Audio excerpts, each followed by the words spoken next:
tu ne verras pas les 90 échecs. Pourtant, ce sont les 90 échecs là qui nous ont plus appris cette année. Les 2 réussites, même peut-être c'était un peu de chance et de hasard. Donc des échecs, on en a tout le temps.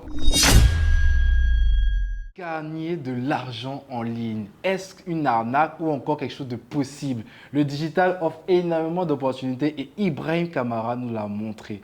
On a suivi le parcours d'un entrepreneur juste incroyable qui nous a montré les stratégies, comment vous, de votre chambre, grâce à votre caméra ou encore un compte YouTube, vous pouvez développer une activité et vraiment organiser votre entreprise, devenir un vrai chef d'entreprise qui génère du revenu. Donc, il nous a parlé de comment on gagne de l'argent en ligne, il nous a parlé de l'organisation de l'équipe, il nous a parlé du mindset à avoir pour vraiment être endurant sur la durée. C'était vraiment une belle interview et j'espère que tu vas kiffer cette interview. C'est Iman Jarasuba, bienvenue dans le Golden Talk. Bienvenue Ibrahim dans ce Golden Talk. Merci d'être prêté au jeu du podcast. Et comme je l'ai dit au début, on va vraiment parler aujourd'hui de business en ligne et aussi de comment on fait de l'argent en ligne grâce à toi. Donc pour ceux qui ne te connaissent pas, si tu veux bien te présenter, histoire qu'on sache qui est Ibrahim Kamara et voilà. Ceux qui ne me connaissent pas, c'est leur problème. Ok. Je m'appelle Ibrahim Kamara. Je me suis lancé sur Internet, ça fait 3 ans. 2020. Je me suis lancé en juillet 2020. Aujourd'hui, on est en 2024. Presque déjà. 2024. Ça fait bientôt 4 ans. Yeah. Je suis youtubeur, entrepreneur. Voilà. Et c'est comme ça que je vis, quoi. Ok, mais j'ai plus connu pour Être youtubeur. être youtubeur, mais surtout le gars qui nous permet de faire de l'argent en ligne. Ouais. Donc, c'est quoi ce truc-là? Comment tu permets aux gens de faire de l'argent en ligne? Qu'est-ce que c'est? Par quoi ça passe? Dis-moi un peu. Bon, en fait, comment je me suis lancé en ligne, entre guillemets, Yeah. j'ai découvert ce monde-là, vraiment, c'est un monde différent, hein, sans te mentir. Yeah. C'est-à-dire que même l'entrepreneuriat, le mot entrepreneuriat, moi, je ne connaissais pas ça avant. C'est quand j'ai commencé à regarder des interviews de gars comme David Laroche, même Sama à l'époque, tu vois. Quand il faisait ces conférences-là, tu vois, il parlait d'entrepreneuriat, être entrepreneur, start-up et tout. Moi, je ne savais pas vraiment ce que c'était. Mais quand j'ai découvert ça, plus je fouillais, c'est quoi entrepreneuriat, père riche, père pauvre, c'est là que j'ai vu qu'il y avait le monde du business en ligne, tu vois, dropshipping, etc. et tout ça. Et moi, à l'époque, ça me fascinait d'aller sur YouTube et de voir un jeune qui me dit il fait 10 000 euros par mois.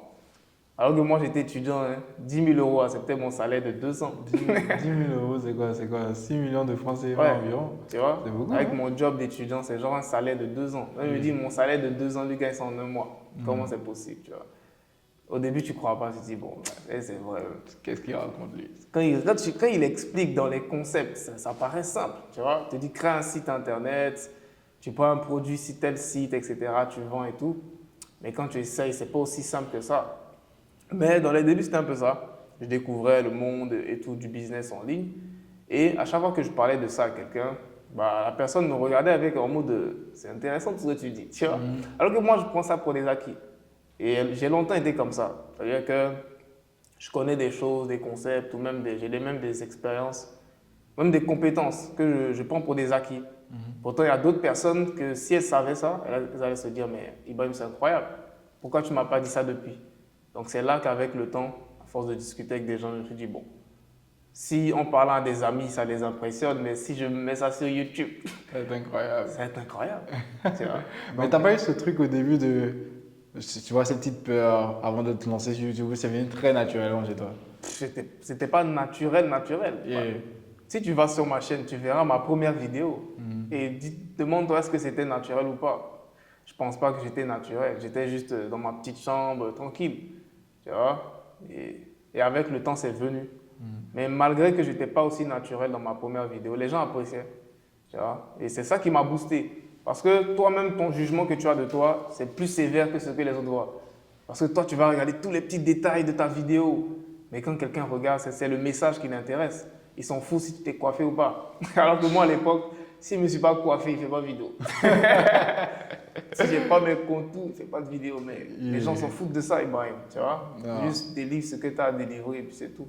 Right, ok. Et il y a un truc qui m'a interpellé sur la bannière de ta chaîne YouTube. On voit les utilés où on dit faire de l'argent, je t'apprends à faire de l'argent pour de vrai. Ouais. Mais pourquoi le pour de vrai et tout? Tu as examiné tout ça, toi, Dis-moi, toi. pour de vrai, pourquoi ça? Parce que, en fait, c'est un slogan qui est venu seul. Mhm. Quand je faisais mes vidéos, un jour, je sais pas, j'étais en train de faire une vidéo, puis à la fin, j'ai dit pour de vrai. Et puis les gens ont kiffé. Mhm. C'est resté comme ça. C'est tout. Donc, C'est venu comme ça. ok. C'est venu comme ça. Parce que ça donne aussi l'idée que, tu vois, dans le monde du digital, il y a beaucoup de personnes aussi qui donnent voilà, du rêve, qui disent qu'ils peuvent te permettre de faire, je sais pas, fois 100% sur tes investissements, te permettre de faire tout et n'importe quoi. Et donc, quand tu mets pour de vrai, on se dit, bon, ok, c'est curieux, tu vois, on est curieux de savoir qu'est-ce qui fait que toi, ta méthode est plus authentique que un monsieur ou bien un jeune qui va se lever et qui va juste nous arnaquer en ligne, en fait. Je te dirais, moi, ce qui moi m'a différencié, c'est que Et- je parlais de mes expériences, tu vois. Si tu vas sur ma chaîne YouTube, la majorité des vidéos que je te partage, je te parle de mes expériences. Si je te parle des cryptos, je te parle de comment moi je me suis lancé dans les cryptos, comment j'ai fait du minage de Bitcoin, comment j'ai essayé le dropshipping, comment j'ai fait ci, comment j'ai fait ça. Et ce n'est pas des concepts abstraits, c'est mon expérience que je te partage. Et c'est justement ça qui a plu aux gens. De se dire, ah, il me montre réellement si moi je me lance à quoi ça va ressembler. Tu vois? Comment faire imprimer des t-shirts, etc. J'ai fait plein de types de vidéos de ce genre. Et à chaque fois, c'était juste mon expérience que je te partageais. Maintenant, de mon expérience, si tu veux, tu apprends des choses. Si tu veux, tu aimes juste mon expérience. Mais c'est un peu Ok. ça. Ok, donc il y a vraiment ce truc où genre, c'est juste, tu documentes le parcours en fait. Ce que tu Effectivement. fais, tu expliques comment tu l'as fait, et puis que ça marche ou que ça marche pas, tu expliques juste comment tu l'as fait, Voilà. tu vois. Et dans ce que tu dis, on se rend compte qu'il y a eu plusieurs expériences, hein, crypto, tu Oui, parles de plein de choses. trop. En vrai, ce qui, moi, me plaît avec Internet, c'est que il y a des gens qui vont te découvrir aujourd'hui et ils vont te juger par rapport à ce qu'ils voient aujourd'hui. Tu vois? Donc, l'avis de ce genre de personnes, il faut le prendre avec des pincettes. C'est plus ceux qui te suivent depuis le début qui savent réellement le parcours que tu as fait. Tu vois? Si aujourd'hui, quelqu'un vient sur ma chaîne et il voit les gros titres, 200 000 euros, nanani, nanani, il va se dire, lui, l'homme, il me raconte quoi?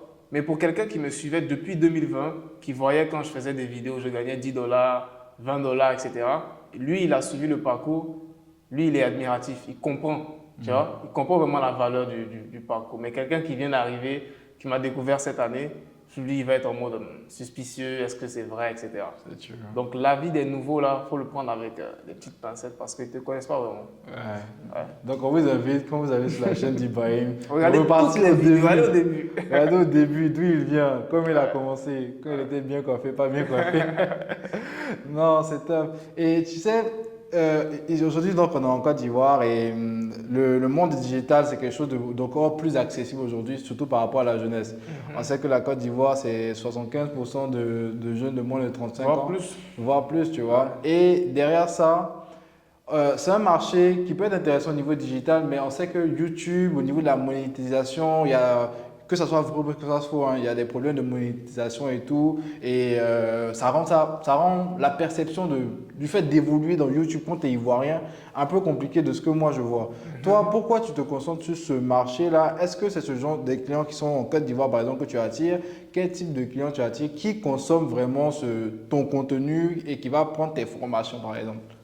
Donc là, c'est plusieurs questions. Hein. Bah oui, je veux savoir de façon précise qui consomme, pour qui tu fais tes formations YouTube, ton contenu et pour qu'ils puissent acheter et donc que tu les entraînes du coup pour gagner de l'argent en ligne.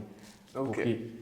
Avant de répondre à cette question, je vais rebondir sur un mot que tu as utilisé. Tu as dit Oui. perception. Oui. Tu vois? Et c'est ce qui bloque beaucoup de personnes ici. C'est la perception qu'ils ont de la réalité. Si plein de personnes ne se lancent pas sur YouTube, même dans d'autres business en Afrique, c'est parce qu'ils ont une perception de c'est impossible, ça ne peut pas marcher ici. On n'a pas PayPal, on n'a pas ci, on n'a pas ça. Mais il y a des gens ici que moi je connais qui travaillent, ils ont PayPal, ils ont des sociétés, ils ont Stripe, ils ont tout. Et puis ils font du business. Ibrahim Ouedraogo, avant d'arriver où il est aujourd'hui, il a vécu toute une partie de sa vie en Côte d'Ivoire. Comment j'ai commencé à travailler avec lui, il était à Abidjan. Tu vois? Comment moi je le payais? Moi j'étais aux États-Unis, comment je faisais pour le payer? S'il n'avait pas tous ces moyens de paiement. Il y a des gars qui sont au Bénin avec qui je travaille, ils n'ont aucun souci de paiement. Mais ceux qui sont bloqués, c'est dans leur tête. Juste parce qu'ils ont un blocage de se dire que c'est impossible, ils ne vont même pas chercher à savoir, même faire une simple recherche sur YouTube. Comment avoir PayPal en Afrique, comment créer une société offshore. Tu le fais, tu verras tous les concepts. Mais ils sont juste bloqués de se dire que c'est impossible. C'est vraiment une perception. Moi, j'ai des clients qui sont sur YouTube, qui sont en Côte d'Ivoire, qui sont en Afrique. OK? Donc, il n'y a pas vraiment de c'est impossible en Afrique. Je suis fatigué de dire ça, parce que genre, c'est la question qui revient tout le temps. Yeah. Même si tu le dis, les gens vont te demander juste pour être rassurés. Parce que je ne sais pas pourquoi les gens ont besoin de tout être rassurés. Hein. Et que si tu lui as pas dit oui, c'est possible, à lui, dans sa tête, c'est pas possible. Donc, c'est un peu le point où je voulais rebondir. Ok. Maintenant, par rapport à qui sont mes clients, mes abonnés, mes clients sont différents de mes abonnés. Tu vois? Voilà, il y a une grosse différence. Mes abonnés, c'est majoritairement l'Afrique francophone, hein. Côte d'Ivoire, Sénégal, Cameroun, Bénin, etc., Togo. Maintenant, mes clients, ça c'est vraiment, je te dirais que pour l'instant, une grosse partie de mes clients ne sont pas forcément en Afrique, tu vois. Une grande majorité, c'est vraiment, parce que les tarifs de mes formations aussi ne sont pas vraiment, pour l'instant, hein, adaptés pour quelqu'un qui est en Afrique en termes de budget, mais ça viendra, ouais, ça viendra. C'est top.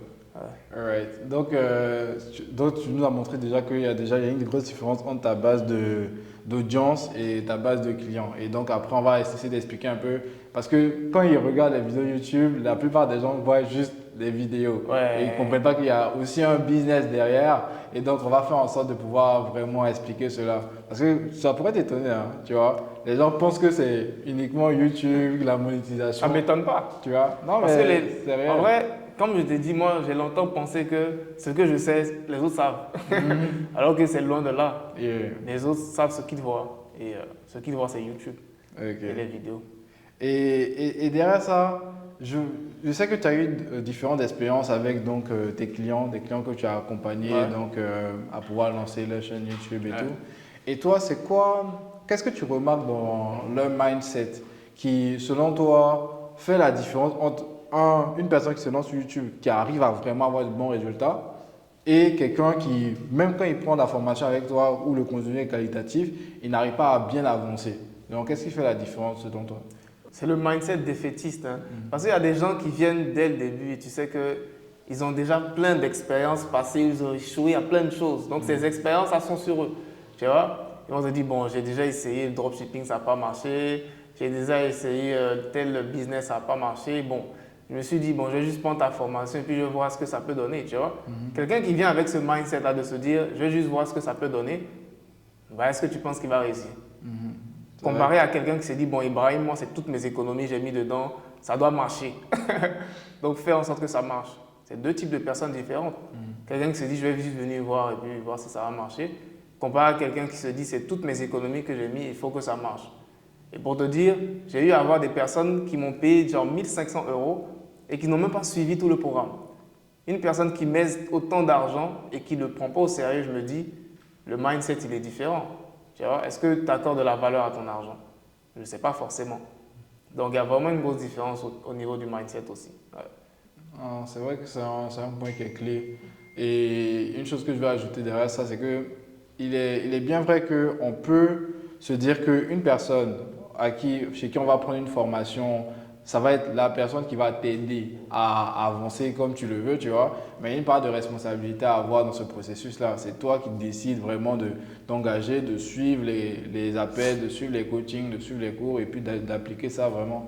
Donc, c'est réel. Et aujourd'hui, comme je te dis, il y a plein de personnes qui te regardent, tu vois, qui te regardent, qui te suivent. Il y a plein de jeunes qui veulent devenir comme toi, qui sont inspirés et tout.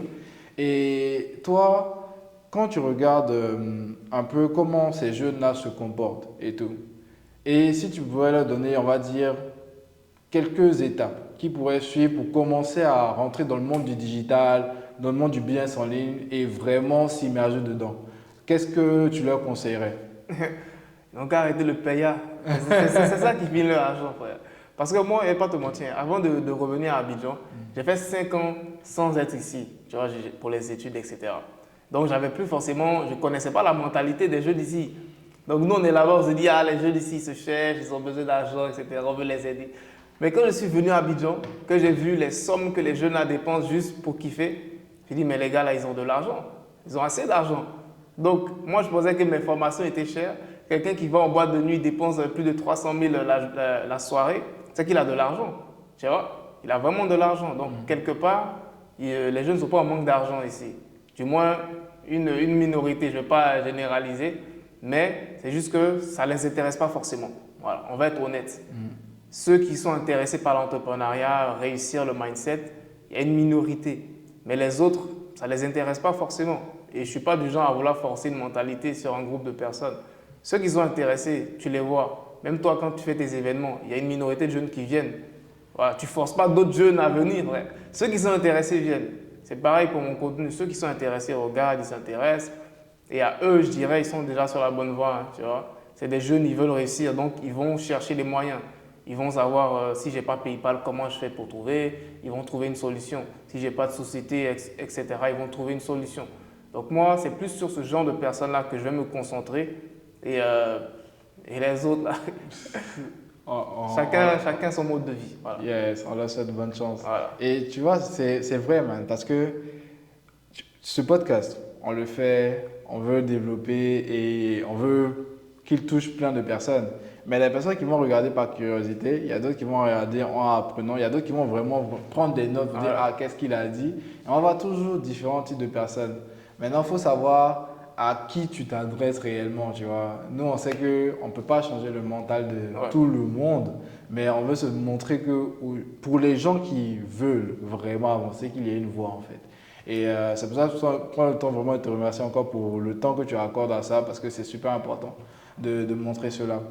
Et j'ai envie d'entamer vraiment une partie du podcast, vraiment sur cette partie qui est en lien avec l'organisation de ton business vraiment, tu vois, en tant qu'entrepreneur. Parce que faire des vidéos YouTube, c'est pas juste je me lève, je tourne une vidéo et puis basta, tu vois. Il y a une logistique, il y a une organisation et tout. Toi, par rapport déjà à la constance, la discipline, parce que ça fait depuis 4 ans que tu fais des vidéos YouTube de façon assez régulière, assez constante et puis même de plus en plus et puis avec beaucoup d'évolution. Toi, comment on va dire quoi, 2020 à 2023, presque 2024, quelles sont les choses qui, toi, t'ont aidé à vraiment t'organiser et te discipliner pour maintenir une constance pareille sur le développement de ta chaîne YouTube, de ton entreprise, ça. Ok.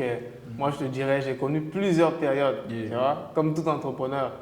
La première période, c'était la période quand j'étais étudiant. Tu vois, donc, combiner les deux, le business et les études, là. C'est la période, je pense, qui était la plus difficile. Hein. Depuis, je n'ai pas encore connu de période difficile à part ça. Parce que c'est la période où tu n'arrives pas à mettre ton focus sur une chose. Parce que tu es obligé d'être divisé entre les études, le business. C'est deux objectifs différents. Il y a des actions différentes qui entrent en jeu. Tu dois étudier, tu dois réviser pour tes examens, etc. Tu dois gérer ton équipe, etc. Tu dois faire des vidéos, tu dois communiquer des tâches. C'est deux univers différents dans ta seule tête.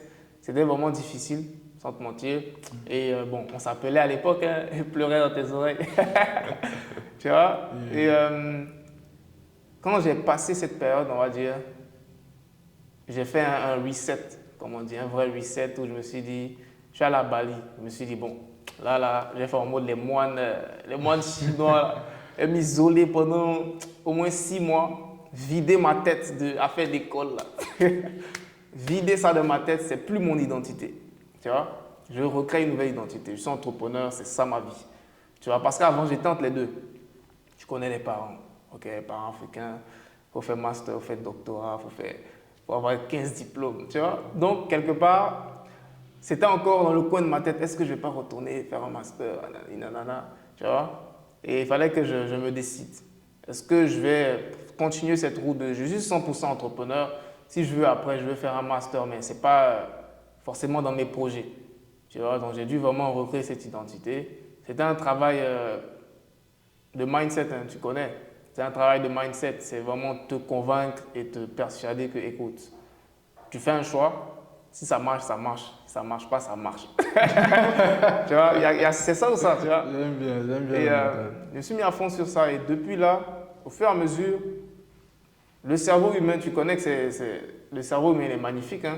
Plus tu te persuades de quelque chose, plus les événements extérieurs ils vont s'aligner à ça. Tu vois? Donc, au fur et à mesure, la vie d'entrepreneur, elle se dessinait. L'entourage, je rencontrais d'autres entrepreneurs. Surtout que Bali, il y a plein d'entrepreneurs là-bas. Donc, tu rencontres des entrepreneurs qui te parlent de ce qu'ils font, ça t'inspire. Et toi, tu viens des études, donc tu dis non, c'est ma vie, c'est ça que je veux. C'est ça ma vie, tu vois. Plus je parle à des gars, ils me disent, bon, aujourd'hui je suis à Dubaï, après je suis à Bali. Je dis, ah les gars, c'est ça vos vœux, tu vois. Parce que moi, j'étais habitué à genre, je vis dans un pays, je suis tout le temps là, c'est les études, nanani, nanana. Comparé à genre, quand tu fais du business en ligne, tu voyages, tu es dans plusieurs pays, ça te fait rêver. Tout le monde rêve de ça, tu vois. Et à force de parler à ces gars-là, je me dis, non, il faut que je me décide. Si eux, il y avait même des gars qui faisaient même pas autant d'argent. Parce que quand j'allais à Bali, là, je me suis rendu compte qu'à Bali, frère, il y a des gars qui gagnent 1000 euros, 2000 euros par mois. Tu vois leurs stories, ça te dit qu'ils sont millionnaires. Ils ne sont pas millionnaires, les gars. Bali, frère, tu n'as pas besoin d'être millionnaire pour vivre une belle vie à Bali. Tu vois? Ça, c'est un autre débat. Mais quand j'ai vu ça, je me suis dit, mais attends, il y avait des gars, mais je gagnais plus d'argent que moi, j'étais complexé. Tu vois? Et c'est là que je me suis dit, mais l'argent que tu gagnes, ça définit rien à genre, est-ce que tu es à l'aise ou est-ce que tu kiffes? Il y en a qui gagnent moins d'argent que toi, mais kiffent leur vie, sont tranquilles à Bali, ils font la vie de leur rêve. Mais toi, tu as des complexes, tu te dis, est-ce que vraiment je suis entrepreneur et tout? Donc il fallait que j'élimine tout ça, quoi, et je me mette à fond dedans. Et comment tu fais pour éliminer ça? Comment j'ai fait pour éliminer ça? Ouais. Frère, c'est un travail d'environnement, hein. C'est l'environnement. Vraiment, c'était pas facile, hein. Je ne vais pas rentrer dans tous les détails, mais j'ai dû recréer mon environnement et pas le choix. Donc il y a une longue période où je ne discutais pas avec grand monde, tu vois, parce que j'évitais de laisser les pensées des autres affecter, on va dire, ce qui est en train de créer. Parce que quand j'étais sur le processus de vraiment recréer ce mindset-là, j'étais encore, on va dire, fragile, tu vois. Donc, l'avis de quelqu'un pouvait encore modifier la route. Il fallait que je bloque tous les avis pendant 6 mois, que je crée mon mindset, c'est solide. Comme ça, si je reviens, peu importe ce que tu dis, voilà, ça ne modifie pas, je suis déjà sur la lancée. Donc, c'est un peu ça. Ok. Je ne sais même pas si j'ai répondu à ta question. Non, je crois que c'est intéressant. Tu vois, pour résumer encore, c'est vraiment bloquer la vie des autres pour que ta décision reste là. Parce que c'est vrai que on a tendance à parfois minimiser le fait de demander l'avis de quelqu'un. Ouais. Demander l'avis de quelqu'un, c'est laisser sa pensée rentrer dans la tienne. Ouais. Et si tu n'as pas un état d'esprit fort, ben, tu n'es pas certain Ouais. de ce que tu crois, Mhm. il peut te faire changer ta croyance. Très Et facilement. surtout, si c'est un de tes parents, si c'est ton père, si c'est ta mère, dépendamment de qui a le plus d'ascendant sur toi, il peut te dire une phrase, un mot et boum, tu vois. Ouais. Et en tant que jeune, on a tous cette phase-là où on est passé de je suis donc l'enfant de mes parents et tout, et donc je suis ce qu'ils me disent. Et quand tu deviens un homme ou bien une femme, donc un adulte, je prends mes décisions, je peux les consulter, mais c'est moi qui prends le leadership de ma voix, tu vois. Donc je trouve que c'est important qu'on mette le point dessus. Parce que c'est une situation que plusieurs vivent. Dites-nous en commentaire. Tout le monde le vit. Tout le monde Si le vous vit. vivez ça. Tout le monde vit ça. Non, Malheureusement. c'est Et réel. je me dis, le plus souvent, non, on vit des situations et on a tendance à se dire, je suis seul à vivre ça, personne ne peut me comprendre. Une fois, je discutais avec un ami et c'est des réflexions comme ça qu'il avait. C'est-à-dire qu'on est entre nous et lui, il a ses problèmes, et on n'arrive pas à le joindre pendant longtemps et il nous dit, ah bon, c'est mes problèmes, nanani, nanana, on ne te comprend pas, etc. Et là, on discutait avec lui, on dit, ok, explique-nous, c'est quoi tes problèmes? Tu vois, c'est des problèmes basiques, des trucs de gourmet, de go, les fouets comme ça, tu vois. Si, mes frères, juste discute avec nous, tu vois, et tu verras qu'on a tous les mêmes problèmes. Et quelqu'un a déjà résolu ce problème-là, tu vois. Yeah. Ouais. Et donc, l'environnement, tu vois, paradoxalement, ce que tu as dit, c'est avoir un bon environnement avec qui tu peux, de façon saine, discuter de ça, en fait. Et ouais, te faire confiance et avoir la foi aussi. Moi, je pense que la foi, c'est important. Ouais. Donc, faire confiance à ton destin, faire confiance à Dieu, faire confiance à vraiment le fait que, si j'avance avec mon cœur, ça va toujours être une décision que je ne regretterai pas, en fait. Moi, il y a un livre qui me fait penser à ta situation. C'est le livre dans l'alchimiste, donc de Paul Coelho. Et tu vois, ce qui est intéressant dans l'alchimie, c'est que c'est l'histoire juste d'un gars qui a suivi les signes en fait et qui a fait confiance au destin jusqu'à arriver à trouver son trésor. Et je pense que c'est vraiment important qu'on puisse mettre en avant ce genre d'éléments-là. Et toi, tu m'as parlé aussi donc, du fait que, donc de façon un peu plus structurelle, que tu as une équipe donc dans ton business et tout. Toi, au niveau de la gestion d'équipe, comment ça a évolué avec le temps? Dis-moi un peu de 2020 à 2024 et tout, les différentes étapes que tu as suivies dans la construction de ton équipe et tout. Ouais, je dirais j'ai connu peut-être 3 ou 4 étapes comme ça. La première étape, c'était moi seul. Juste moi seul, je faisais mes vidéos, je faisais tout de A à Z. Et à l'époque, je ne voyais pas ça comme difficile, hein. C'était un kiff, tu vois. C'est-à-dire que je pense à l'idée de vidéo, je dis ok, comment je fais ça? Je peux faire un tournage qui va durer 5 heures de temps. Par exemple, la vidéo qui m'a le plus pris de temps à faire, c'était la vidéo, si tu vas sur la chaîne, tu la verras, c'était comment imprimer des t-shirts, tu vois, où je montre le processus, nanana. C'est-à-dire que de A à Z, je te montre, voici comment tu passes d'une idée de t-shirt. Après, tu vas aller sur Photoshop, designer. Après, tu vas prendre ce design-là, mettre ça dans les découpeuses là, qui découpent le vinyle. Tu vas découper le vinyle, ensuite tu vas décoller le vinyle. Après, tu vas mettre le vinyle sur le t-shirt, tu vas mettre la presse, etc. Et tout ça, tu peux le faire en plusieurs heures. Mais imagine si tu filmes maintenant tout ça pour pouvoir faire encore un montage vidéo. C'est une vidéo qui m'avait pris du temps de malade.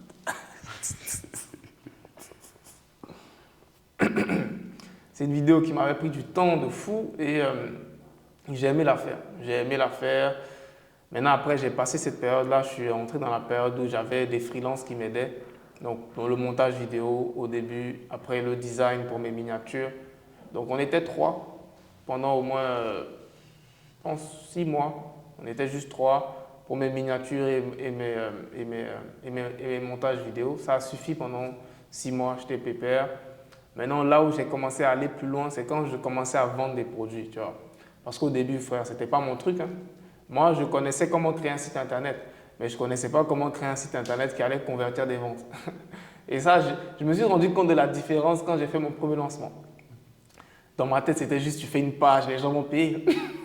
C'est aussi simple que ça, tu vois. Le e-commerce, c'est quoi? C'est une page et les gens payent. Donc, je me suis dit, ok, je vais lancer ma formation. Je suis allé sur WordPress, j'ai passé au moins une semaine, j'ai fait une belle page, oh, mettez ton email ici. J'ai lancé, boum, la page ne fonctionne pas. Tout le monde essaie de mettre son email, ça ne marche pas, il n'y a pas de processeur de paiement. Je ne savais même pas c'était quoi processeur de paiement. Donc, je me suis rendu compte que du jour au lendemain, que frère, tu ne connaissais pas, tu pensais que tu connaissais. Et c'est là qu'au fur et à mesure, j'ai commencé à regarder encore plus de vidéos. C'est là que j'ai vu que, bon, le compte PayPal que j'avais, qui était un compte personnel, ce n'est pas forcément adapté pour recevoir plein de paiements des gens à l'étranger. Au fur et à mesure, je dis ok, il faut que je connaisse des gens, il faut que je découvre des personnes qui en connaissent plus que moi. J'ai commencé à réseauter, trouver des gars qui connaissaient plus que moi. Et au fur et à mesure, on avançait. Et j'étais un peu dans cette phase que j'appelais, c'est Ibrahim et des freelances. Ce n'est pas vraiment une équipe. C'était pas vraiment une équipe. Moi, je considérais ça comme c'est moi et des freelances parce que ce n'est pas des contrats ou salariés ou quoi que ce soit. C'est juste des freelances partout dans le monde, au Maroc, Madagascar et tout. Et après, on va dire que j'en avais un peu marre de cette situation, tu vois.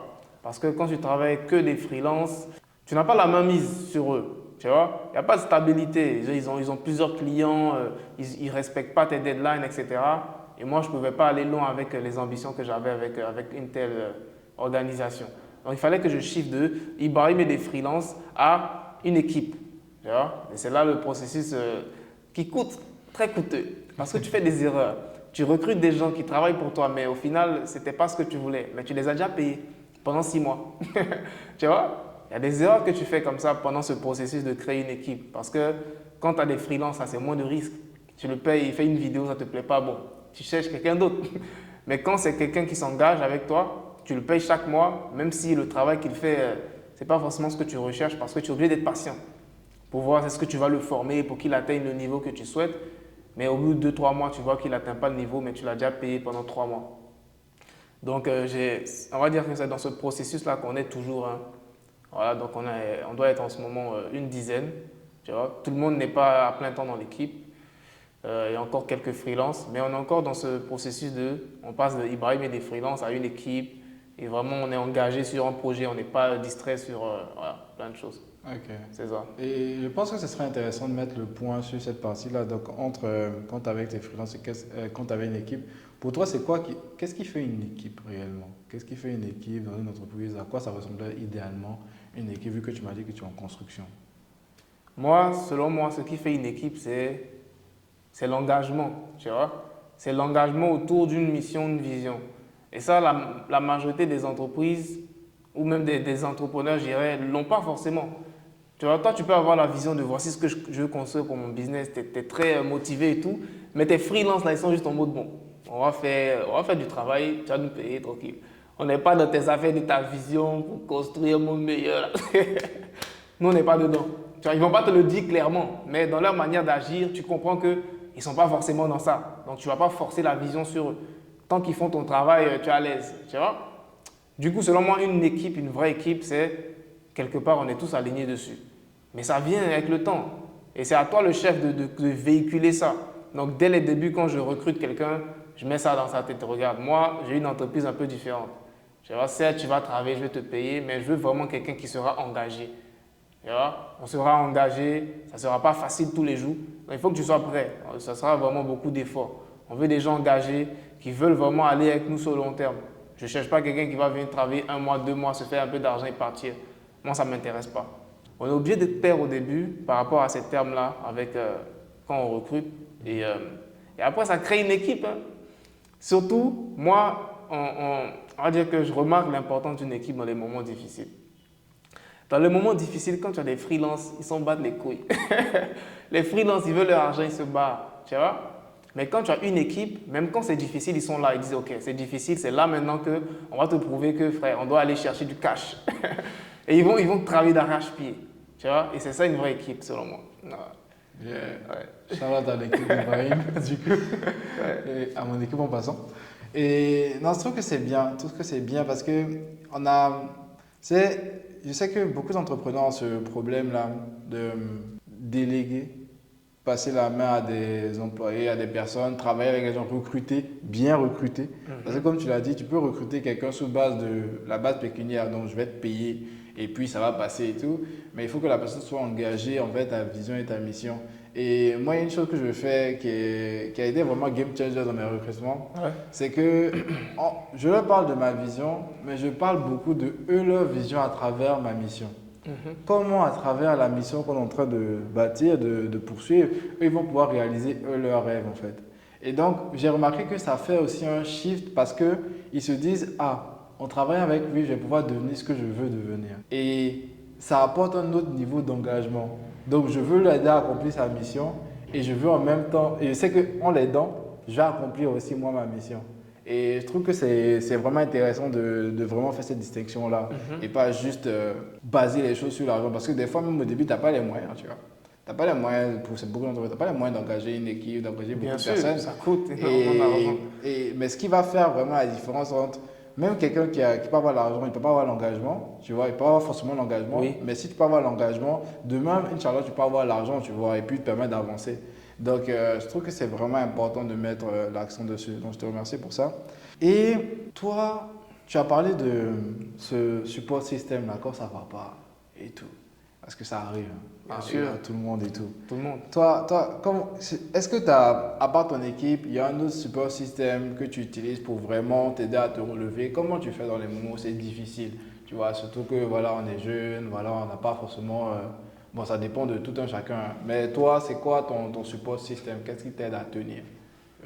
Bon, on va dire que ça, par rapport à ça aussi, j'aimerais dire qu'il y a eu plusieurs périodes. Mais aujourd'hui, mon support système, je dirais, frère, c'est dans la main de Dieu, il n'y a pas à te mentir. J'explique rarement mes difficultés parce que moi, je me dis en tant qu'homme, si quelqu'un connaît tes difficultés, il connaît tes faiblesses, tu vois.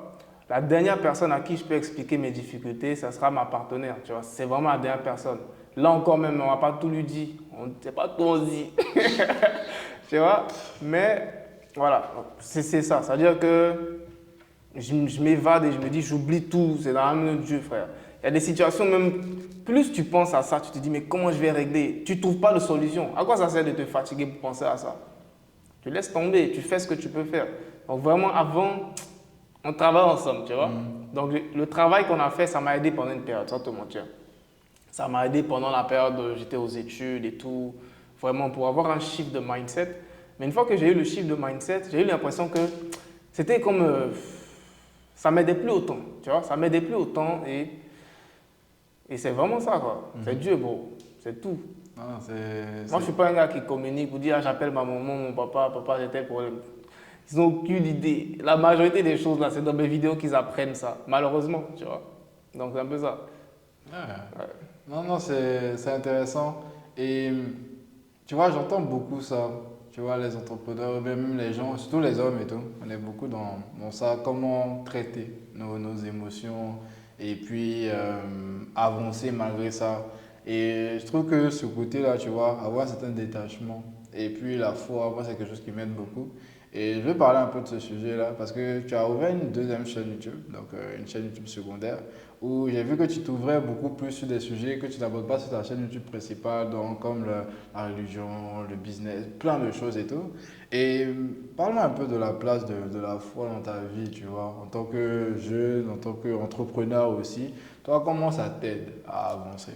Bah, ça t'aide à avancer parce que bon, ça te discipline dans certains aspects, hein. Parce que frère, le business, c'est pas que des trucs bien, hein, sans te mentir. Le business, c'est pas que des trucs bien. Il y a des propositions qu'on va te faire. Si tu n'es pas musulman, tu vas les accepter, tu vois. Je prends des exemples concrets, des bails de paris sportifs. Moi, c'est un business que je ne me mets pas dedans. Pas parce que je n'ai pas des propositions, hein. J'en ai tous les jours, tu vois. Parce que c'est très lucratif, hein. Pour te dire, j'ai un de mes gars, il n'est même pas connu du tout. Il n'est pas du tout connu. C'est-à-dire que lui, il fait un business de blogging. Il a plein de blogs, crée des articles et bon, ces articles sont référencés sur Google. Tu le connais, tu sais de qui il parle. Tu vois, la dernière fois, on discutait et il me dit qu'il génère entre 30 40 000 euros par mois, juste avec des articles de blog. Et là, moi, je me dis, frère, c'est beaucoup d'argent. Mais après, quand il est rentré dans les détails, frère, c'est des bails de paris sportifs, c'est des bails de crypto et tout. C'est beaucoup d'argent, mais moi, en tant que musulman, je ne peux pas forcément faire ça. Tu vois ce que je veux dire? Même si ça reste énormément d'argent. Donc, quelque part, ça te discipline dans certains aspects. Il y a certaines opportunités que tu ne peux pas forcément saisir parce que tu es musulman. Et c'est un peu ça. Non, je trouve que c'est intéressant et puis surtout avoir ces valeurs-là qui nous guident. Parce que quand tu n'as pas de valeurs, comme tu l'as dit, dans le monde du business, il y a plein de choses Ouais. qui rentrent en ligne de compte et c'est important de pouvoir les nourrir et puis d'être fier, tu vois. D'être fier de pouvoir parler de ce qu'on aime, de ce qui nous guide réellement. Parce que même moi, le premier, dans cette notion de développement personnel, mindset, on a toujours l'impression que c'est toi seul qui fais tout, tu vois, genre, parce que j'ai l'état d'esprit, j'ai la force, j'ai la discipline. Vas-y, c'est moi le powerful, genre, je vais apprendre, je vais développer mon état d'esprit, tout va se passer. Mais c'est pas que ça, tu vois, c'est pas que ça. Et donc, il y a ces côtés intangibles là que je pense qui est quand même important. Donc, dans le business, tu as eu Ouais. plusieurs phases dans ton évolution et tout. Et est-ce que tu te rappelles d'une période où genre, tu as vécu une sorte de failure, genre d'échec et tout, et qui t'a vraiment marqué, mais qui t'a aussi beaucoup enseigné? Ouais, je dirais, j'ai connu plusieurs échecs. Et moi, ce qui me plaît avec l'entrepreneuriat en général, c'est que les gens verront ce que toi, tu leur montres. Tu vois ce que je veux dire? Donc, peut-être sur une année, nous, on peut avoir testé 100 différents projets. Mais toi, tu vas voir les deux réussites qu'on a montrées. Tu ne verras pas les 98 échecs. Tu vois ce que je veux dire? Pourtant, ce sont les 98 échecs là qui nous ont plus appris cette année. Les deux réussites, mais peut-être c'était un peu de chance et de hasard. Donc, c'est un peu ça. Donc, des échecs, on en a tout le temps. Maintenant, tu veux que je te dise exactement l'échec et Ouais, que ce je serait bien. l'explique? Donc, un échec, ouais, là, j'ai un échec. Comme je te disais tantôt, construire une équipe, ça demande beaucoup d'argent. Voilà, on ne va pas se mentir, ça demande beaucoup d'argent. Et cette année, un des échecs ou des échecs, les échecs qu'on a eus, c'était au niveau de, on recrute des gens, tu vois, ils vont travailler pendant 3 4 mois, mais au final, ça ne marche pas, quoi, tu vois. Ils ne font pas forcément notre affaire.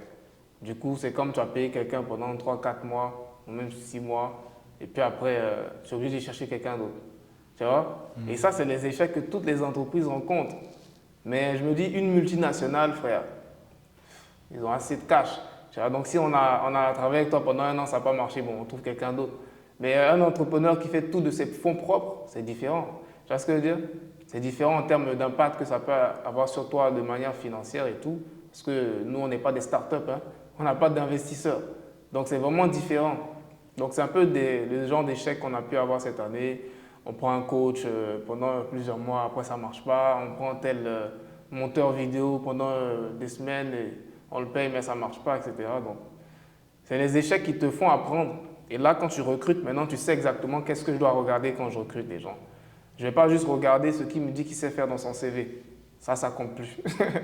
Les gars qui disent, bon, oui, je peux faire ça, oui, ok, mais même fais la pratique maintenant, il ne fait rien. Tu vois? Du coup, maintenant, ce que je fais quand je fais des recrutements, là, je fais juste des formulaires. Je fais un formulaire très détaillé, ok? Le candidat sérieux qui va s'asseoir pour le remplir, ça va le prendre minimum 30 minutes. Et c'est fait exprès. Parce que si quelqu'un prend 30 minutes pour remplir un formulaire, c'est qu'il est sérieux. Les autres, j'en ai pas besoin. Je préfère avoir 3 personnes sérieuses qui ont rempli mon formulaire que d'avoir 100 personnes qui ont rempli le formulaire, mais c'est 100 personnes qui n'ont pas de vraies compétences ou rien. Tu vas penser que, ah bon, j'ai eu plein d'applications, mais dans ces 100 applications, il n'y a que 2 personnes sérieuses. Bah, j'aurais préféré avoir ces 2 personnes-là seulement. Ça m'aurait économisé du temps à passer sur ces 90 autres qui m'ont perdu. Ils sont perdus. Qui m'ont fait perdre du temps, tu vois. Et ça arrive beaucoup ici en Afrique, parce que je ne sais pas pourquoi les gens ici sont vraiment laxistes. Hein. J'ai fait un formulaire récemment, j'ai précisé en gras, ok? C'est un job à Abidjan, en Côte d'Ivoire. Il y a des gens qui sont au Sénégal qui vont venir postuler. Il y a des gens qui sont au Bénin, ils vont venir postuler. Ils vont dire, bon, je suis au Bénin, j'espère que ça ne dérange pas. Mais comment ça ne dérange pas? Je te dis, tu dois être à Abidjan. C'est explicite, tu vois. Mais Je te dis que tu as le fait venir. je ne comprends pas, tu vois. Oh, C'est un peu ça. C'est la difficulté du recrutement. Hein. Ah non, c'est vrai que c'est de ça. Ça, c'est vraiment le point qui est.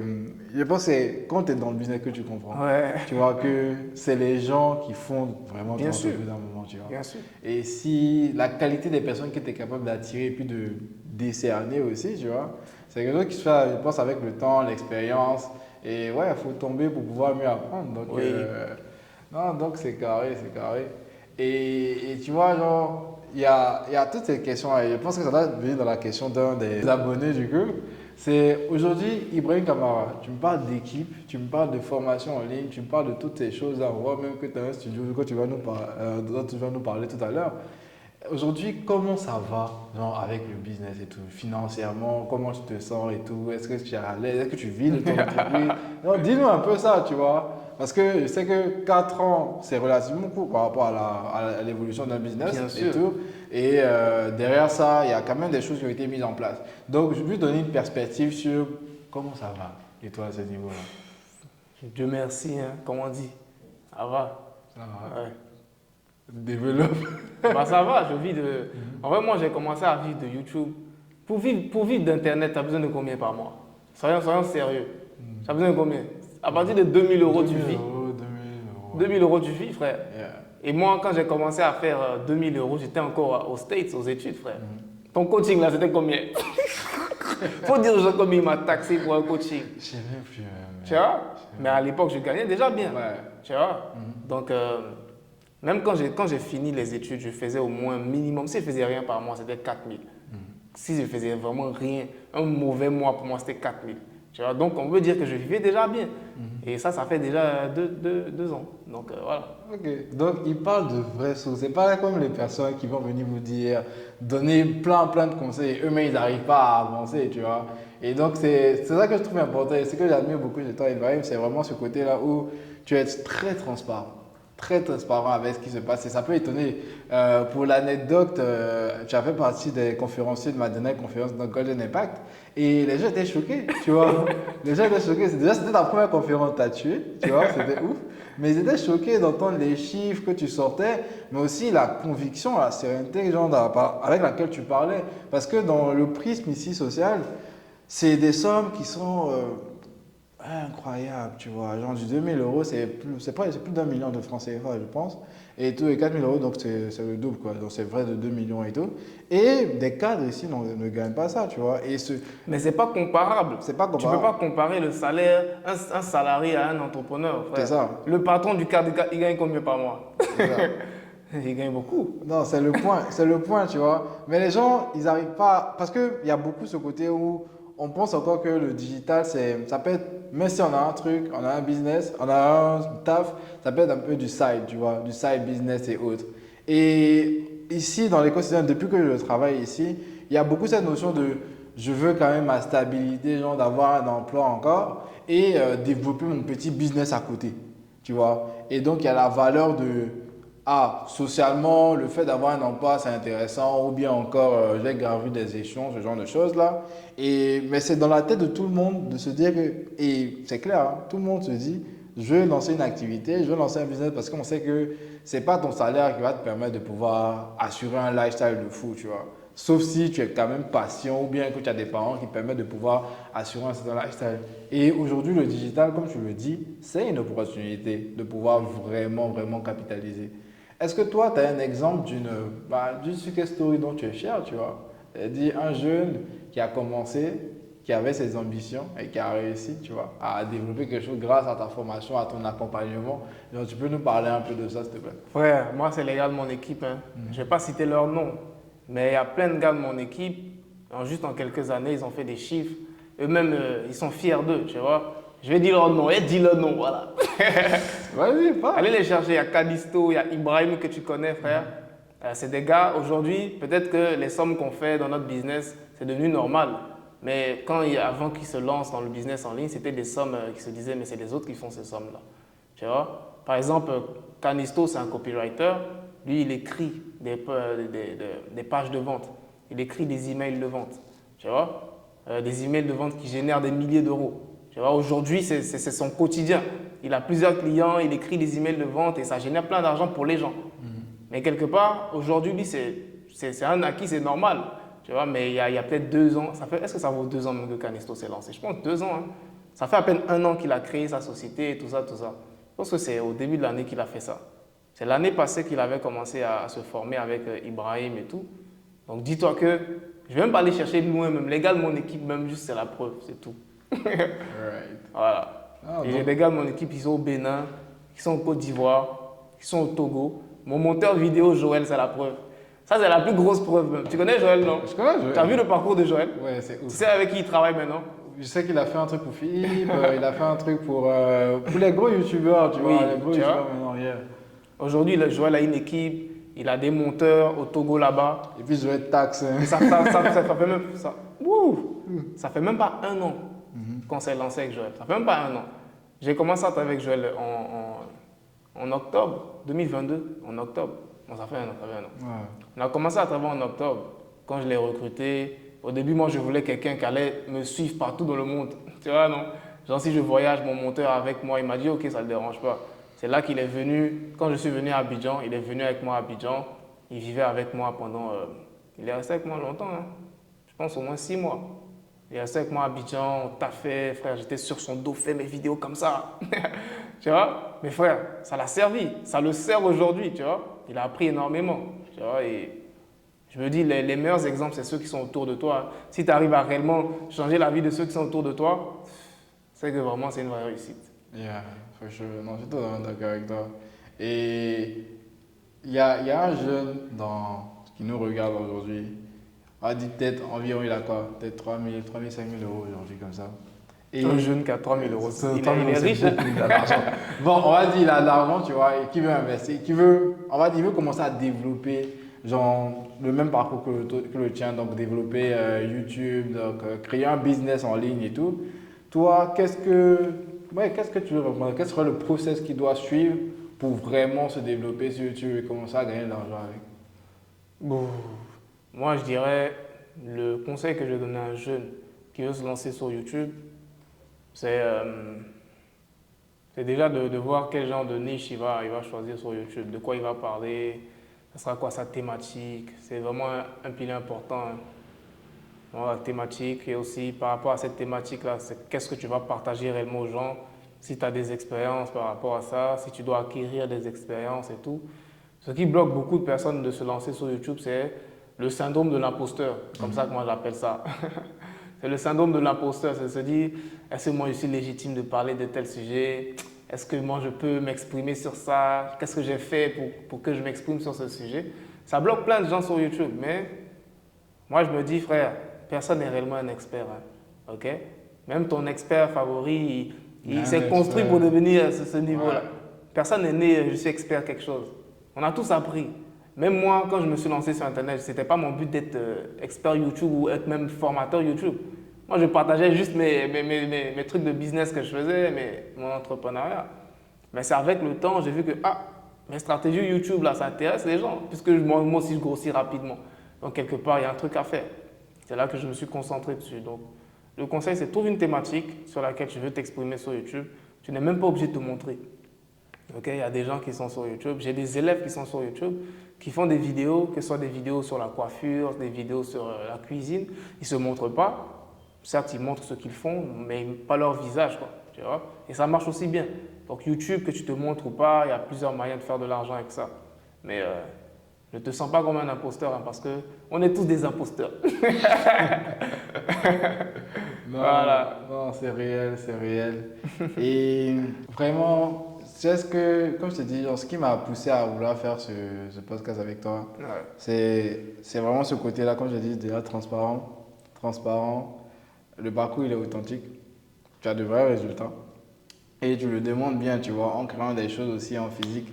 Parle-moi un peu du futur projet de L'agence 360. Bon, donc là, en ce moment, je suis à Abidjan, ça fait 1 an. Hein. Franchement, j'ai duré ici. Je ne prévoyais même pas de rester autant longtemps, mais j'ai kiffé. Voilà. Ça fait 1 an que je suis à Abidjan et j'ai eu le temps de parcourir, tu vois, l'univers entrepreneurial, voir ce qui marche, voir ce qui ne donne pas forcément, voir l'état d'esprit des gens. Et j'ai eu à travailler avec plein de prestataires ici et je me suis rendu compte d'une chose, c'est que, par exemple, pour la photographie, le prestataire avec qui je travaillais, il louait beaucoup, tu vois. C'est que, bon, il n'avait pas forcément de matos. Donc, à chaque fois qu'on travaillait, on allait louer des caméras, on allait louer des lumières, etc. J'avais mon propre matos, mais si on veut faire des choses beaucoup plus quali, on allait louer du matos. Et je me suis rendu compte, mais attends, mais c'est un business lucratif, ça. Le gars qui loue des caméras aux gens, là, il s'en met plein les poches. Parce que tu vas louer une caméra à, je sais pas, 20 000 ou 25 000 la journée. Si la caméra, elle sort, je sais pas, au moins la moitié du mois, en 2-3 mois, elle est rentabilisée. Et c'est énorme, ça, comme investissement. Ok, donc je regardais, j'ai vu que les studios aussi, les studios photos, la majorité des photographes, quand ils veulent faire des shootings, ils n'ont pas leur propre studio. Ils vont louer un studio photo. Studio photo, c'est combien? La journée, peut-être 40 000, 30 000 la journée, un truc du genre. Si tu veux vraiment passer toute une journée, ça dépend. Mais je ne sais pas l'heure. Bref, en tout cas, j'ai vu que c'était un business lucratif, tout ce qui tournait autour de ça, les studios, les caméras. J'ai dit, ok, il y a assez loué. On va aussi aller chercher l'argent dans ça. Donc, je me suis dit, bon, j'ai vu que les studios photo, il y en a assez. Hein. Il y a assez de studios photo à Abidjan. Mais les studios vidéo, pour les créateurs de contenu, je pense qu'il y en a, mais moi, j'en ai pas assez vu. C'est-à-dire qu'un studio où tu viens, il y a des caméras, il y a des beaux décors, tu t'assois, tu fais tes vidéos, si c'est YouTube, si c'est podcast, peu importe. Même des émissions, si tu veux faire une émission, je sais pas, interview, des vrais studios bien meublés, bien décorés avec des décors et des lumières, des caméras. Je me suis dit, bon, moi, ça a toujours été ce que je fais avec mon équipe. Hein. Tout ça, c'est avec mon équipe qu'on configure nos décors, nos lumières. Donc, quelque part, si on le fait pour nous, bah, on va le faire pour les autres aussi. Et ils vont nous payer. Donc, c'est là qu'on s'est dit, bon, on va faire un premier studio, on va bien prendre le temps de bien le faire. Et après, quand on le met en location, si ça prend bien, bah, on accélère rapidement, on fait plusieurs studios et on va plus se concentrer sur la vidéo dans les débuts. Mais après, comme je t'ai dit, la photo, ça marche très bien ici. Je pense que tu le sais. Hein. Les photographes, là, ils s'en mettent plein les poches. J'arrive. Les photographes, ils s'en mettent plein les poches, événements, mariages, tout ça. Donc, c'est un truc qui m'intéresse. Ok, donc c'est ça l'agence 360, bien le studio 360 du coup. L'agence 360, c'est vraiment l'agence qui va regrouper tous les petits services que je vais mettre dans cet écosystème. Donc, il y aura les studios. C'est les studios 360. Le tableau, il est là, les studios 360. Tu peux retourner. Peut-être si on peut montrer ça en caméra. Je ne sais pas si on peut voir ça dans la caméra, peut-être là-bas. Tu vois? Là, c'est le nom du studio. Studio 360. Ouais, studio 360. J'ai imprimé ça sur un tableau. Right. Là, dans pas longtemps, ou bien même à la date où on va sortir la vidéo, le studio 360 sera Inch'Allah disponible. Ouais, ça sera peut-être déjà disponible. De toute façon, vous voyez ça dans le lien dans la description. Donc, sur le studio 360, les réservations sont ouvertes et tout. On va mettre toutes les informations. Et donc, il y a ce beau projet-là qui arrive. On a hâte de tourner des podcasts ici. Venez, on va faire des prix promotionnels et tout. On va mettre des bons équipements, on va mettre des bonnes caméras et tout, les lumières, tout. Ok, il n'y a pas de souci. C'était un réel plaisir de discuter avec toi. Et puis surtout, j'espère que cette discussion-là vous a apporté autant de valeur qu'à nous Donc vraiment le fait de voir qu'il y a des jeunes qui arrivent à mettre en place des choses et puis des choses concrètes. Et c'est ça le but des Golden Talk, donc partager les stratégies de ceux qui réussissent, donc de la génération du changement. Donc je te remercie encore Ibrahim Kamara. Dis-moi où on peut te retrouver, même si on sait que tu es déjà connu partout. Dis-moi. YouTube, j'ai 2 chaînes YouTube. Peut-être 3, parce que moi aussi j'ai lancé mon podcast. Yes, concurrencé. Voilà, j'ai lancé mon podcast aussi, du coup. Voilà. Donc, sûrement 2 chaînes YouTube, plus mon podcast, si c'est déjà sorti ou pas. Instagram, Facebook, je suis pas big sur Facebook, mais ça vient. Y a quoi d'autre? C'est tout. TikTok, ouais, TikTok aussi. Yeah. J'ai un gros compte, j'ai 100K sur TikTok. C'est bon, ça. Ouais. Ça monte vite. TikTok, ouais, ça monte vite TikTok. Ok. Je suis partout, les gars. Tapez juste Ibrahim Ibrahim Kamara Kamara et puis vous allez avoir toutes les informations. Ibrahim Kamara avec K du coup. Donc c'est ça. Et pour nous, n'hésitez pas à nous dire qui est-ce que vous voulez voir pour notre prochain Golden Talk. Dites-nous en commentaire quel est le moment préféré que vous avez apprécié durant ce podcast et abonnez-vous pour plus de vidéos. C'était Iman Jarasuba et Ibrahim Kamara. Allez, Portez-vous peace out. bien. Ciao.